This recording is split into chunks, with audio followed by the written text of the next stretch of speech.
Hi everybody, I wanted to show you a little video of what I'm doing. I've looked at some YouTube videos and a little reading and decided to do the front end on this guy, on my little girl, number 27. Anywho, I wound up getting these from CPP, I guess they're from San Diego. The entire upper control arm with the bushings in it, ball joint. Very nice. Looks to be just like the original. I got one side in already. They're only $100 for two of them. That's what the ball joint and bushings would cost you. So anyway, there's my old ones. And so what I wanted to show you is taking out your lower control arm and the bushing, which is always the problem. Luckily, I have a West Coast car, so I got undercoat, grease, and very little rust. So all my bolts came off real easy, and I used the pickle fork on all my things because I'm putting new ones on. But yeah, it kind of mashes the rubber seal. But you gotta to get your strut out, you gotta obviously take this arm out. When I put my other one on, I put the arm back on, and I forgot to put this in like an idiot, so I had to take the arm back out, which was a bitch, because I was using greasable pivot shafts. And anyway, so once you take all the weight off of the control arm, then there's no tension in your torsion bar. So I already took the clip out, and all you do is hit this fucking end here. If you're gonna reuse these, you might want to put your nut on, but it has a smaller shaft, so it can mushroom. And you just hammer that son of a bitch out, and bonabunga, your torsion bar. Oops. Of course, now my torsion bar has a little gunk in there, I guess, so it's not wanting to come out. Dang it. But I got that out. Okay, anyway, it's out. Sorry, I don't put too much pressure on my fucking line. This front end had been redone. And I noticed and I'll just take the whole thing out then. Come on, torsion bar.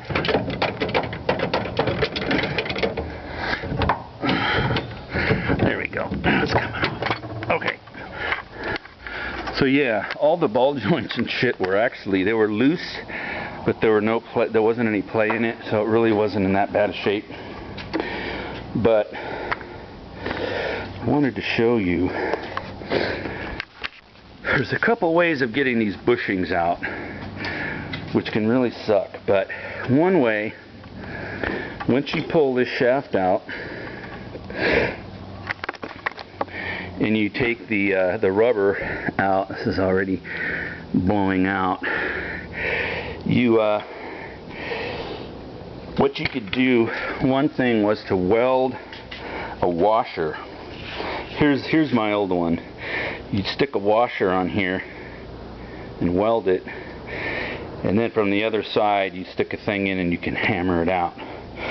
I cheated. I've done stuff like this before. If you got a cutting torch, you just take your torch and stick it right on the edge of this thing, and I filled this up with water just to keep it cool. You know, the heat doesn't transfer through. It takes a little while, so this will heat up, and you just go, and your slag will just make a nice little line down it, and it doesn't hurt the shaft at all.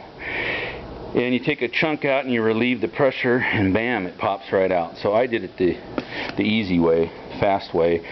You know, a chisel and all that's a pain, but it looked like someone had used a chisel because it was all beat up inside there, and it was a bitch to get my new shafts in. I had to really press them. I actually wound up grinding them to get them in. But these are PSTs. The weird thing is they show you a separate shaft and then the bushing. Like you put the bushing, the bushing in, or the shaft in first, and then I guess you press the polyurethane thing in. polygraphite. But so, and then here's a new pivot shaft, greasable. There's where the grease comes out, these two holes. It's kind of funny that this isn't smooth polished metal, so you're writing on paint instead of metal. There's a grease fitting at the end. I had a hell of a time getting this thing pressed in, and I even ground this down. And but there were some burrs and stuff in here. But what I wound up, I put a big washer on here. There's no way to press it in but to push on this polyurethane lip. And it started to smash in. And I went, son of a bitch. So this one I'm going to make go in easier if I have to grind it more. Maybe this shaft in here is in better shape. But what I wound up doing, this doesn't really do anything. All this is a spacer. You know, this bottoms out on that thing. So I took a damn hacksaw and I just cut this fucking thing off. So I had a clean, flat thing of metal, and then that's how I pressed it in. And then I just put this back over the shaft, so it was a spacer. And I actually didn't press, I left like a 1/16 or so to make up for the, you know, the cut where I cut it. So, but anyway, I think it'll work just fine, but kind of a pain in the ass. You see the old one, look at all the burrs on that. I mean, this thing was, Jesus, I don't know what the fuck. They must have chiseled. They had these burrs all the way around it.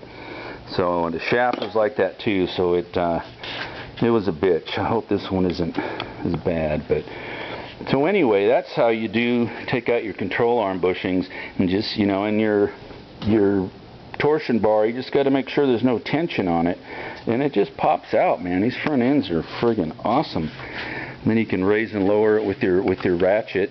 Try to remember, you know, I had mine relevantly flush to there, and then so when I put it back in, I can retighten it to about where it was before. So anyway, that's my little news on lower control arm. And also, when you take all the weight off of this and let all your arms go down, it'll put a lot of pressure on that upper bumper, and it may blow it out. It blew out the other one, the other side, but so this time I didn't let that happen. And then remember, when you tighten your bushings down, of course, you know, if you want to, you got to get a front end alignment, but you should always tighten those down when it's in the resting position. If you do it when it's you know, extended, you tighten it down. The only thing that flexes on those damn things is just the rubber itself. It's pivoting inside. Both shafts are solid. One's to the A-arm and one is to the car. So if you do it when it's down, you set it down, you're putting a lot of tweak on that, and it could rupture it. Same with the bottom one. That's kind of why I like the greasable, because it's made to pivot on that shaft. The upper ones aren't, unless you get greasable uppers. But anyway, that's my little quick story here with my little girl. And I'm actually in an airplane hangar, so this is my shop. I don't really have much of anything. I mean, look at my work table, this little cheapy ass thing. But I'm getting stuff done. There's my tie rod ends and stuff. So anyway, enjoy.